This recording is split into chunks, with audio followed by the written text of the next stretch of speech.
আজকের লেখা বাবা। বাবা বললে বোঝায় ধীর স্থির রাগী মানুষটা। কম কথা, ঘরে উপস্থিত কম। সব আবদার আর ভালোবাসার আদরের ঠিকানা মা। বাবার কাছে যাওয়ার মাধ্যমও মা, সে দাবি হোক বা বার্তা। বাবা ঘরে থাকা মানেই বইয়ের পাতায় মুখ বুজে থাকা, সময়ে পড়তে যাওয়া, সময়ে খেলা থেকে ফিরে আসা। লোকটা হাসে কম, নিয়মের বেড়াজালি বেশি। খেলনা চাইলে কিনে দেয় না, কিন্তু বইয়ের প্রয়োজন হলে চাওয়ার আগেই।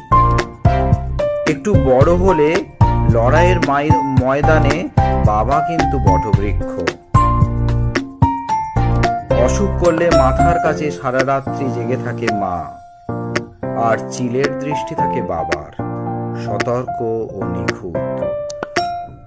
বড় হওয়ার প্রতিটি পদক্ষেপ থাকে বাবার পিঠের ওপরে। কোথায় যেন সেই সময় বাবা আর সন্তানের লড়াইটা এক হয়ে যায়। বাবার ঘাম, রক্ত, চোয়াল চাপা লড়াই করে তৈরি করে দেওয়া পথই বাবার আদর, বাবার ভালোবাসা। কখন যেন রাগী বাবাটা বন্ধু হয়ে যায়।